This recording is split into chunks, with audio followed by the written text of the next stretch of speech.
Thank you, Kerry. I should probably apologise to the Rangiora Church because I kind of got Kerry involved with Assembly Council, and now he's chairing it. And it wasn't a hospital pass, was it, Kerry? No. And I also noticed a couple of other folk in the room. The very first person who mentored me as a Baptist pastor 30 years ago, when I first began in pastoral leadership at the Colombo Street Church, about once a month, 30 years ago, I would get in my car full of tears and grief, wondering, what have I done? And I would drive to Rangiora, and Ivan Button would pat me on the shoulder and say some nice things to me, possibly draw me a picture, and send me on my way again. And it's really nice to see you, Ivan. Thank you for being so encouraging to me back in the day.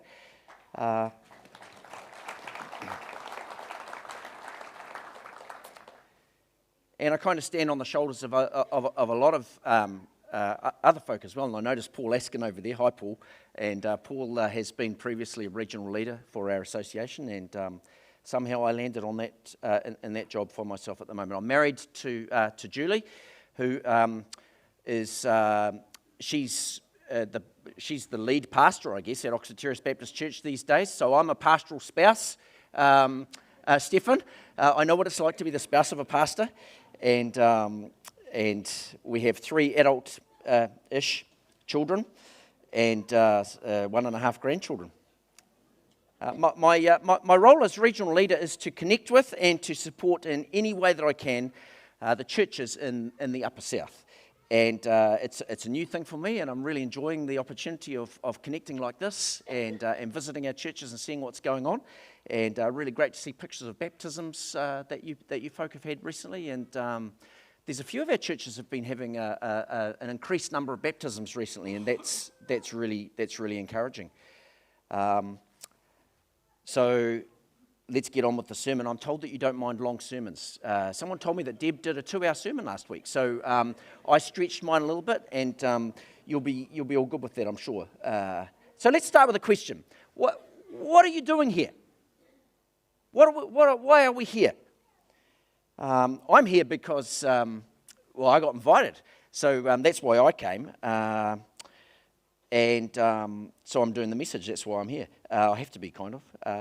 You might be here because, is there lunch afterwards? Yeah, that might be why you're here, because there's lunch afterwards. You might have come for the music. You might be here because there's a good young adults ministry or children's work.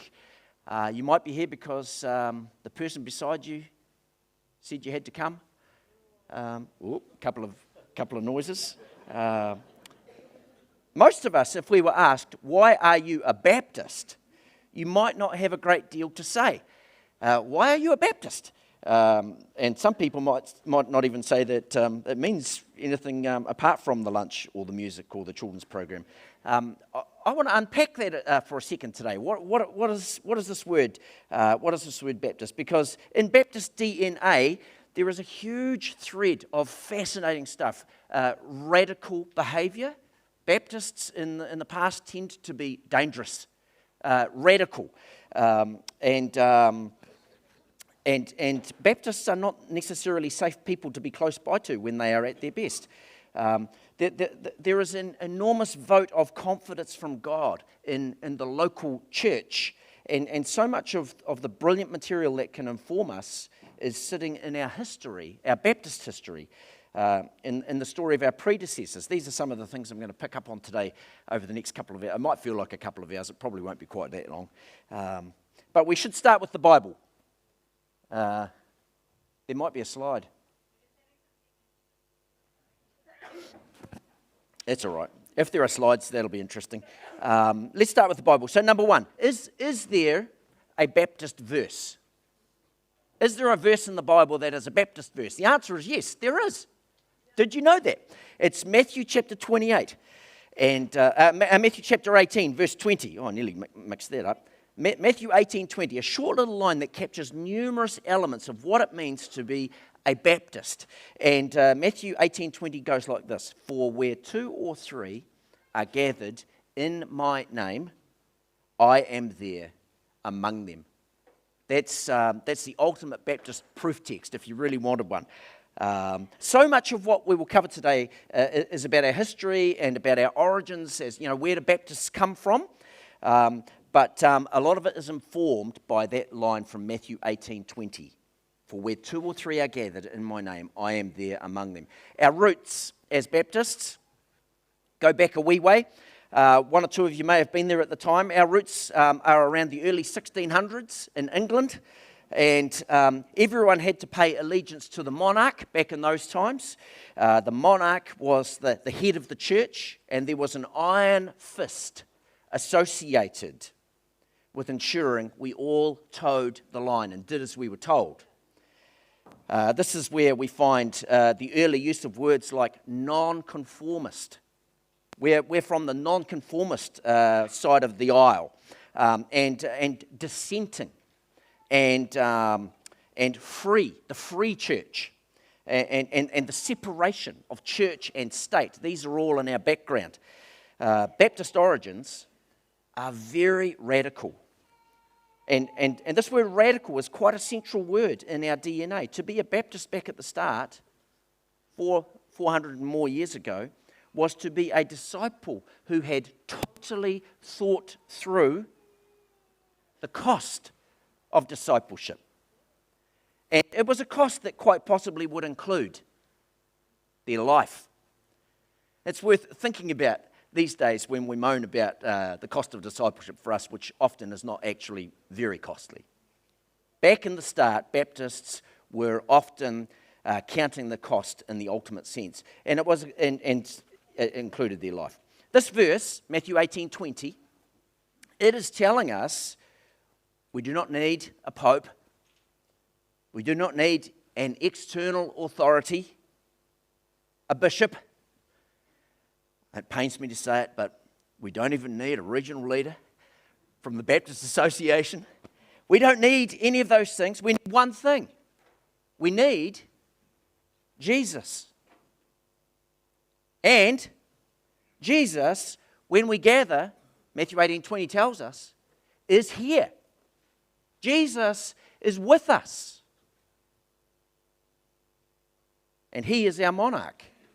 He is our authority. And for that reason, Baptist origins are steeped in persecution. They're also steeped in confidence that the gospel of Jesus, does not need a defender. It does not need an earthly, hierarchical chain of command, because Jesus is with us. The King is in the room. The risen Christ is in the room. When we truly know that, when we really comprehend that the risen King is in the room, it drives us to our knees. It causes us to be so humble with one another. Because our King, he is here.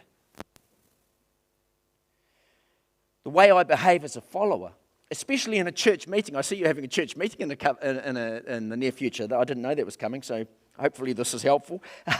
The way I behave as a follower in a church meeting is heavily influenced by the realization that Jesus is here. And sadly, Baptists have had a fair few spectacular fails over the years as they argued and scrapped in church meetings, often because they forgot who was with them. Thank goodness we don't tend to bring our non-Christian friends to church meetings. They are not a great opportunity for us to witness to how Jesus has changed us. But they probably should be. How does Matthew 18:20 play out at Rangiora Baptist Church? How will Matthew 18:20 play out on, what was it, the 8th of the, whatever it is, the birthday day in August? How's it going to play out for you? So, we come from somewhere. about 415 years ago, in the history of the opening up of the church and its relationship to the English monarchy. That's all in the background. Actually, it's interesting for us to remember, whenever Baptists appear on the news these days, most people think of another country, not England, and the southern part of that other country. You know what I'm talking about, the Southern Baptists. Our roots don't really go that way. Our roots go that way. Our roots go back to England. And I find that helpful sometimes when the Baptists get mentioned in the news. So we come from somewhere. And we have a verse that catches something of our intent, but who are we really? This is the great sort of Dr. Seuss kind of a question that children love to ask. Who am I? Where do I come from? Not always easy to answer at the dinner table when Nana showed up. Where did I come from? It can be an interesting question to try and unravel. Origins are so important.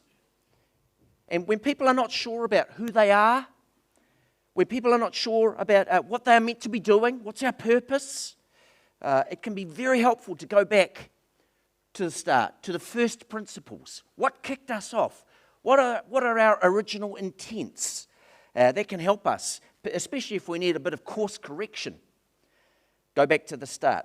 It's a bit like that 660 song, Don't Forget Your Family. Does anybody know that song? Oh, yeah, okay. Don't forget your family. So, who are we? This word Baptist in our church name. Who are we? Here are a few words that, when bundled together, begin to...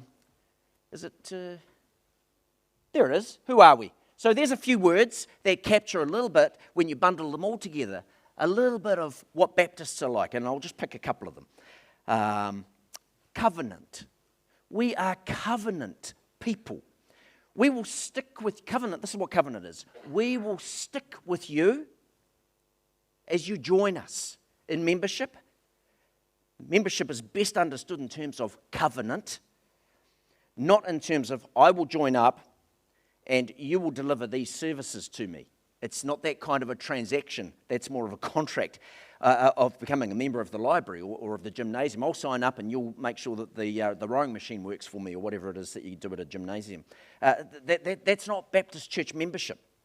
A covenant is a binding, unbreakable, relationally rich, mutual commitment. We are walking this journey together, no matter what. The no matter what bit is very important. It helps us to understand how significant covenant is and why it's a Baptist thing. So much of this is about where we began and where we came from. In our culture these days, it's so easy to have a spat and walk away. But the idea of doing that to early Baptists was just anathema. They would never have done that. There are several reasons. Populations back in the day, they weren't mobile like we are. They didn't have cars. They didn't shift to different towns and regions with jobs and all that sort of stuff. They tended to stay put. And so you had to work it out. You had to work it out.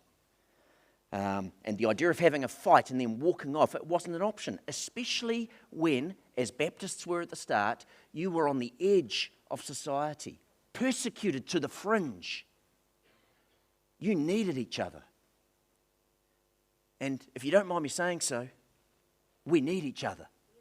We need each other more than having a spat and walking off because we didn't like the way it ended up. Sometimes we have to work these things through, and the origin of this deep desire for covenant is actually persecution. A persecuted people hang out together. They don't walk away. And I'm talking about proper persecution, a word that we Westerners mostly don't even begin to understand. When we're in the gun, we need one another, no matter what. We need to stay true, to stay tight, to hold each other to account for the promises of faith that we exchanged in front of each other when we went through the waters of baptism. And as we navigate life as the church in this challenging world, because there's nowhere else, and there's no one else. It's worth pausing and thinking about that as we look around the room at the family. Because this is the family. Our biological family is not the family. If we're truly Christian, this is the family. And families work it out. Swivel your heads for a moment.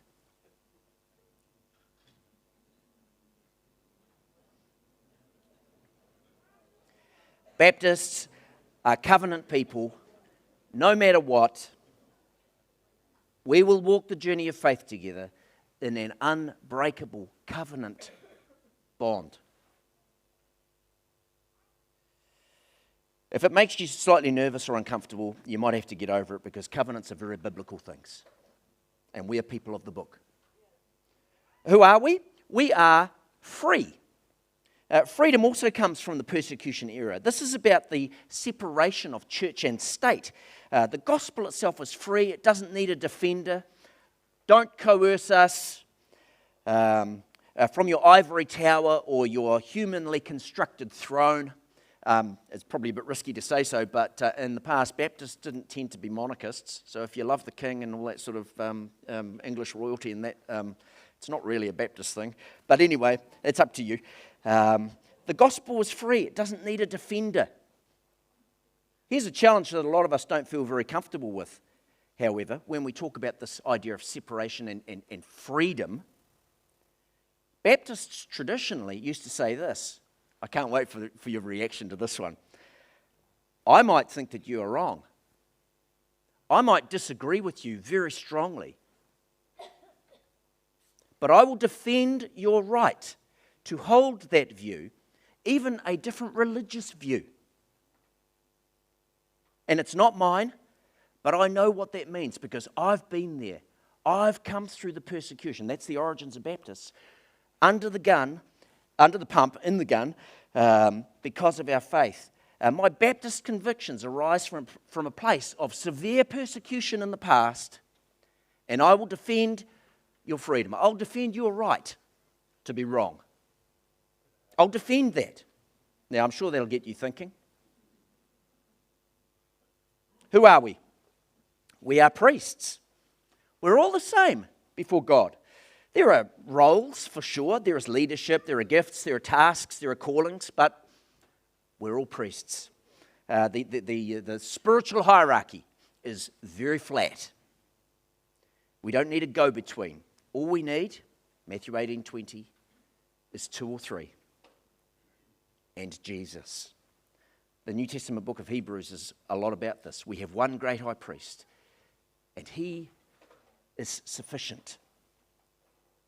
Who are we? We are people of the water, and when we baptize, we really go to town with the water, don't you think? And isn't it so good to use so much water? It's marvelous. A full immersion baptism of a believer into the church is one of the most exciting things that we can imagine. And that imagery of burial, of death, and then coming up out of the water, of resurrection, rising from that watery grave to a life devoted to Christ. And every time there's a baptism, it's a great challenge to walk up to the baptismal and stick your fingers in it and remember your baptism and remember your vows and remember who you belong to, because my life is not my own and these are my people.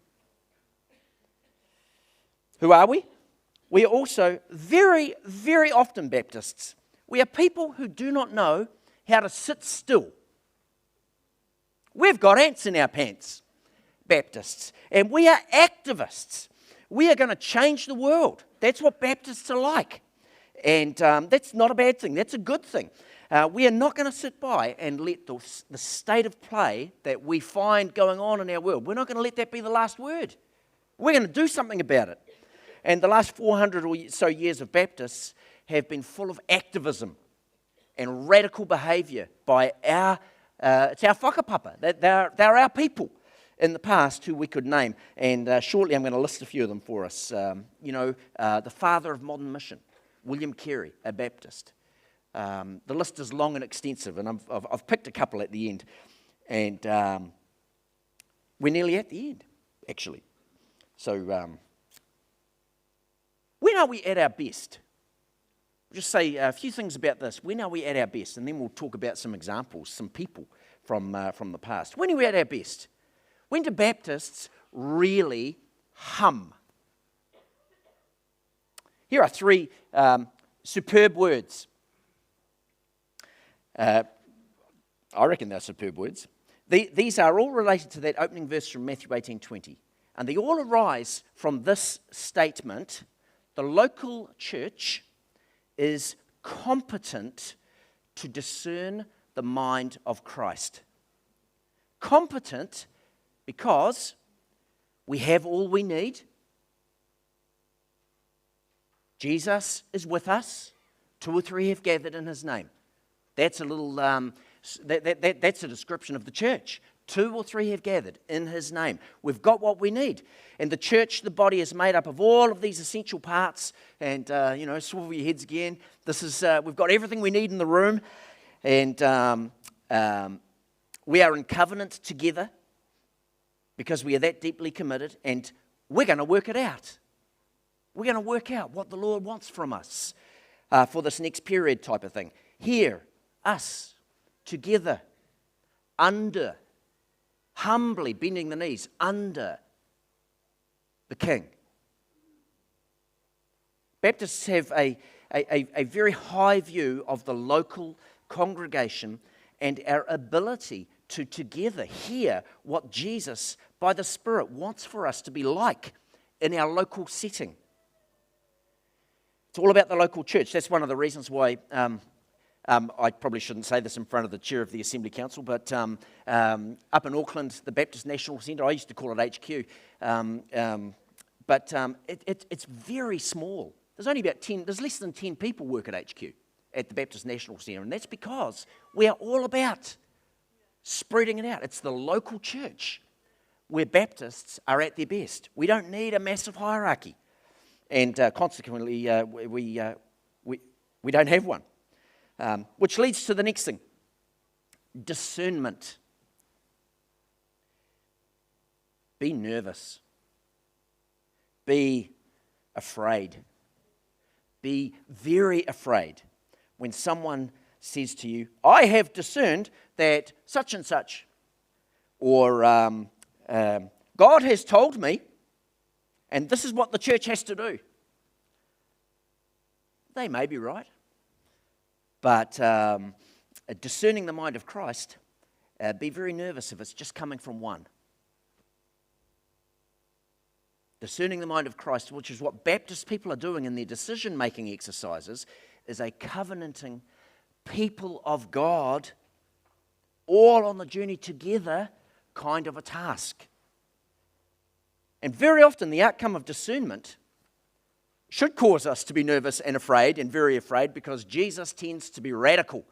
When a decision is arrived at in a Baptist meeting, it's not often that the mind of Christ, found and arrived at and discerned together, causes us to feel comfy and satisfied. Usually, it's stretching us and it's drawing us onward and outward and upward, because we are the people, the church, who God will use to bring his kingdom and to change the world. Yes, we are. This radical bunch in this room are the ones that God will use in Rangiora. God hasn't got anybody else in mind. And God is very confident about that. Matthew 18:20, when 2 or 3 are gathered in my name, that's a description of the church, who are competent together to discern the mind of Christ and to behave radically as a result. Now, I couldn't help but include 3 terrible words as well. You may have noticed them there. We are not autonomous. I'm happy to discuss these things afterwards, argue the point. We are not autonomous. That's a terrible word. It's one of the worst words in the dictionary, autonomy. The local church is the focal point, but that does not equal autonomy. Baptists, we associate. We're in a big family. And associating is a rich thing. It's an interdependence kind of a thing. Autonomy is actually counter to the gospel. It literally means decision-making for one's own self. I'll do what I like. It's hardly a Christian kind of an idea. Autonomy is opposed to mutual humility and the bending of the knee to Jesus. So too is democracy. You might be surprised to hear this. Democracy, get this, a Baptist approach to decision making in a church meeting is not democratic. It is not where I finally get to have my say. I've got a point and I'm going to blooming well make it. I'm going to exercise my right to cast my vote. You can do that at the Labour Party meeting, or you can do that on election day, or when you join the ACT Party, or whoever it is you're going to vote for. Notice who is front and centre in those sorts of statements. Me. I'm going to exercise. I've got something to say. We are baptised into the church, which is a plural word. And we are not baptised into a private faith with just me and Jesus.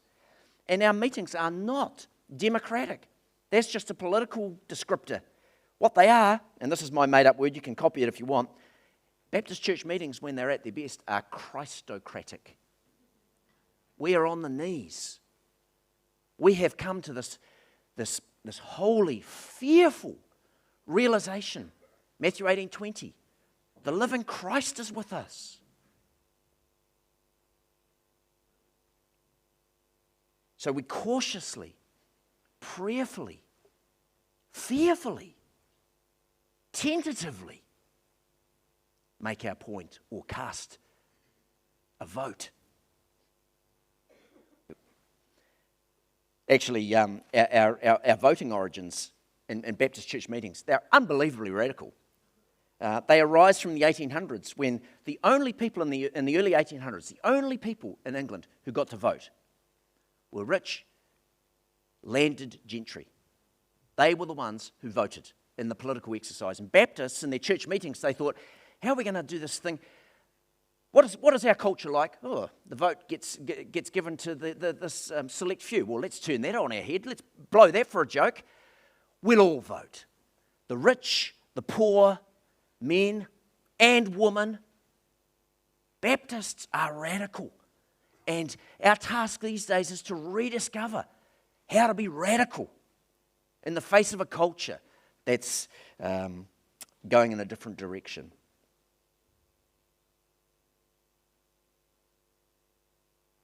Pick your favourite Baptist hero.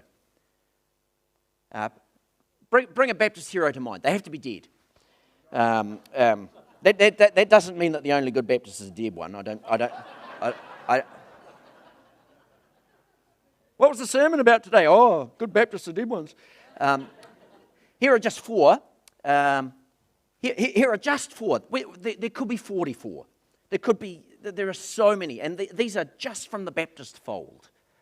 And I'll finish with just a few stories about old school Baptists. And remember, our DNA, our whakapapa, it is radical. These are our people. And these are our people. Dirk Willems, number one, a true radical and Anabaptist from the year 1569. Anabaptist means to baptise again. So this is back in the day when they did a little bit of sprinkling. This kind of thing would have been anathema back in the day. Dirk Willems, he became convinced of the gospel and of the need for peacemaking and of the people gathering and discerning what God had to say, because scriptures had become available and all that sort of stuff, and he became convinced that the church needed reform. He got locked up as a result in Holland, and he broke out of jail, and he escaped. And the guard who was posted as his sentry spotted him escaping and chased him. And Dirk Willems, he runs across a frozen pond, a lake, a small lake. He runs across this frozen lake to get away. And he gets across to the other side. And the guard who was chasing him gets halfway across, and the ice cracks, and he falls in. And he's drowning. He's freezing and he's drowning. And Dirk Willems is on the other side of the lake. He's getting away. He's devoted to peacemaking. He's devoted to reconciling, the reconciliation of all things. He's read the scriptures. He realizes that that's a human life. And if I walk away, that human life will die. And knowing that he is signing his own death sentence. This is a radical Baptist. He turns around and he goes back and he reaches out and he saves his guard's life. He pulls him out of the frozen water, and the guard promptly arrests him. And Dirk Willems dies on a pyre of flaming timber. He's killed for his faith. That's a radical. We need people who are like that guy, because he had a vision that was so big. Number 2, Dame Vivian Boyd. She was a Kiwi. This woman from Lower Hutt was a member of the Ipuni Baptist Church with 4 children, 2 with disabilities. She ended up the president of the National Council of Women in the 1970s. She travelled the world for the New Zealand government, conducting research into the dangers of nuclear power. She was a Baptist woman who was telling the government what the pros and cons were about nuclear energy. And she was our first female Baptist president. She was the first woman on the Baptist Union Assembly Council. Get this would not have gone down well back in the day. In the 1970s, she said that being a feminist for her was being Christian. She was a radical. And she was also a tireless advocate for unpaid workers like mothers, home-based carers, anyone who fell into the cracks and didn't get counted in the census, things like that. She was an advocate for the lowly ones.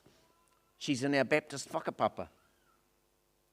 Number 3, J.K. Archer, the guy with the chains on. He's got the chains on because he was the mayor of Christchurch. He was a Baptist pastor.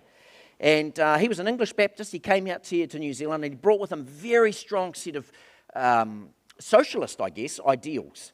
And J.K. Archer, it was all about, for him, changing everything that's wrong in this world, because Jesus calls us to be agents of change. And that's what he was like. I love his zeal. There are lots of stories about him, a very zealous kind of a change maker, although I think he may have been quite a tough customer in a church meeting. I'm not sure how that would have gone, but anyhow. He became the mayor of Christchurch. He became an MP. And some of you are probably all signed up to go to shift into Archer retirement home when you're ready for it. In Christchurch, it's named after him, and that's where he had a house, and the house that's where the first Archer retirement village thing started. But one story about J.K. Archer, a true story of radical behaviour, comes from Napier. The earthquake in 1931, Napier earthquakes. J.K. Archer was the pastor of the Baptist church in Napier. And after the earthquakes, it was chaos. We know what that means, if we've been around here for a while. It was chaos. And all the bakers in Napier, they colluded. And they said to one another, let's jack up the prices. And so they jacked up the prices of the staple of bread. Everybody needed a loaf of bread. And suddenly loaves of bread were 4 times the price. And all the bakers, the prices all went up together. J.K. Archer was a Baptist pastor, incensed. And he stood up for the little people. And he got everybody in the church. And they all got baking. And they baked hundreds of loaves of bread. They set up tables in the main street of Napier. And they sold loaves of bread for 5 cents or whatever it was, and they humiliated, essentially. They stared down mammon. They stared down the powers. He was like a Daniel. We need more people like him. Last one, possibly my personal favourite, J.J. Doak. I guess my personal favourite because he was one of my predecessors at Oxford Terrace Baptist Church in 1894. J.J. Doak was the pastor of the Baptist Church. This man was a serious radical. He was a social justice firebrand. And he's your forebear.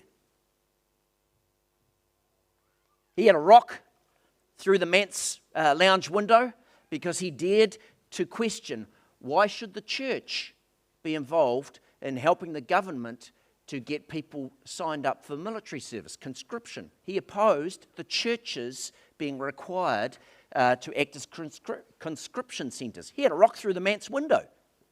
How does that sound?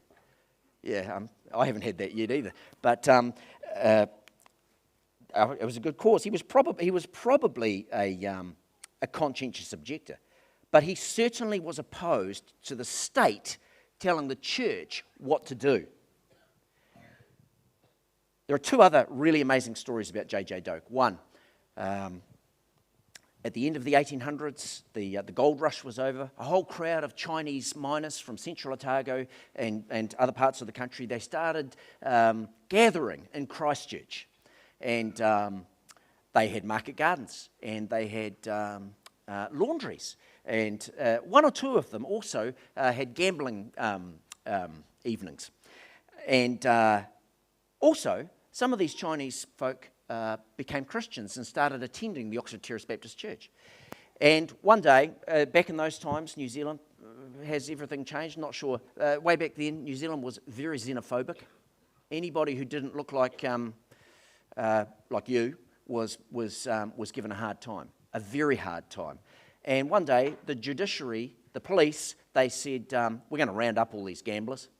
And they swept through Christchurch, and anybody who was Chinese that they could find, they arrested. And they put them in jail. J.J. Doak, the minister, he heard about it. He went to the judge. Imagine doing this. He went to the judge and he said, you are wrong, and they need to be released. The response he got was, they all look the same, so we've arrested them. Just imagine the xenophobia in that statement. And the social justice firebrand, the radical Baptist, stood up to the judge and argued to the extent that they all got released from the jail and the jail got demolished. He said to the judge, that jail's not fit for a person to be in, and you need to demolish it. And it happened. After he left, this is the last story, after he left New Zealand, he shifted to South Africa. This is our Baptist whakapapa.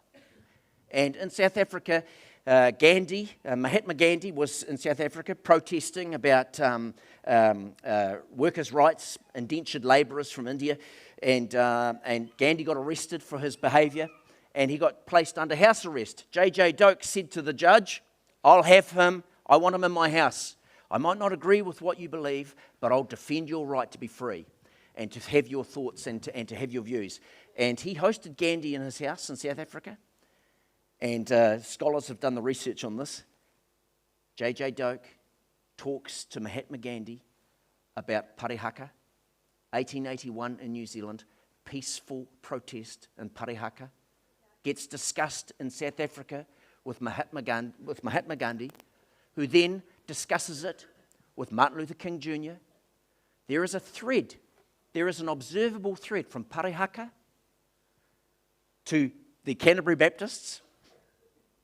I could say Oxford Terrace Baptist, but it's the Baptists in New Zealand, to South Africa, to the civil rights movement in the South, in the United States in the 1960s. And that's one of our rallies. That's one of our relations, is in that thread. A radical Baptist. Don't you want to be like them? Don't you want to flame out for the gospel like these ones? Getting arrested or arguing with the judiciary or holding the powers to account or standing for the right, holding a torch in the darkness, pioneering where the church has yet to be found. These are our people. These are our people.